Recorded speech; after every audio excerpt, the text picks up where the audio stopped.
if you believe international comparison says something about how reasonable it is, how reasonable our tax and fee system is, it points to the problem that we have too high a burden on fees, especially social contributions to social insurances. You probably have to help our international audience to understand the fee factor because it's not really practiced that much elsewhere. Right. Let me give you one example that's probably the most important. That is the contribution to social insurances. Right. That's a heavy burden on Chinese enterprises. The social insurances include pension, medical insurance, unemployment insurance, personal injury insurance, and maternity insurance. So we have 5 insurances. And if you add these 5 insurances up, it's about 40% of salary. Wow. That's very high. I actually did an international comparison using the World Bank data, the data collected. What did you find? I found that among the 85 major economies that we studied, the burden of social insurances on enterprises in China ranks the 2nd in the world. So, but if you take that part out, if you take the contributions to social insurances out, if you look at other taxes, actually the burden on our enterprises is not that high anymore. I see. And if you look at the same 85 countries, the tax burden on enterprises in China ranks about 50 among 85. So it's not the lowest, but it's not certainly it's not the highest. The speed of reforming the taxation system, including the fees, is that satisfactory to you? As a scholar, I advocate faster speed, but I know it's if you are a government administrator, you know how difficult it is. Why is it difficult? Because it involves the interests of a lot of government departments. And these fees sometimes are designated. The revenue is designated for a certain purpose. If the collection is cut, then you cannot spend so much on certain items. That's right. That if you take that out, take that away, you are going to cut spending to some people, to some government agencies. They are not happy with that. That's right. So that's one thing. And about social insurances, I think we need to do a lot of work to make the social insurance system work more efficiently. Right now, one big problem is that compliance is not perfect. We set very high statutory rates of contribution, but we actually cannot collect them. So that's a problem. So in order to cut the fees, we need to work on the compliance more. Well, as a CPPCC member, and more importantly, a member of China's Central Bank Monetary Policy Committee, the well-known Chinese economist Professor Bai Chong'en has been actively promoting the reform of taxes and fees. He has suggested more tax cuts and also less administrative fees for businesses to stimulate the economy. Policymakers have pledged fiscal support to stabilize growth and maintain a proactive fiscal policy this year. While some analysts are inclined to pay more attention to huge spending on infrastructure, Bai believes it is tax breaks and other such policies that really can truly revitalize the Chinese economy. Why it has become so difficult, even though it is a top-down approach? Right. I think if we look things in its perspective, in every country, fiscal reform is extremely difficult.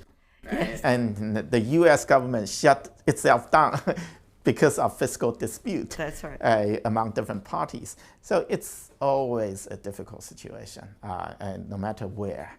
And so I think as a scholar, I tend to be very impatient. But I think you've already become very patient, Professor. Right. But I think we need to take things in perspective and just advocacy is also an important part. Right. I think if you talk to the representatives in the People's Congress, most people, I think, emphasize taxes because that it's very catchy. Especially personal income tax. A lot of representatives, delegates to the People's Congress, proposes to reduce personal income tax. I can fully understand that because it's so direct. Right. But I think we need to advocate more that we need to consider other factors as well, and so that we can make our choices more rationally. Advocacy is an important part of policy making. So you have to convince a lot of people. Maybe personal income tax is not the biggest thing that we have to focus on right now. Right. But something else. Trying to convince people that cutting contributions to social insurances is so much more reasonable. It's fair. And then cutting personal income tax. But this is, I have invited a lot of trouble for myself. This is a very hard message to sell. You were not only patient, but also laughing it off. Well, but I just wonder, it has to be accumulated, the frustration to a certain extent that you will be obtained with the ability to laugh it off. You gain from experience, you learn from experience, and I've been advocating the cut of the contribution rate to social insurances for many, many years. Last year, it eventually happened. I was so glad.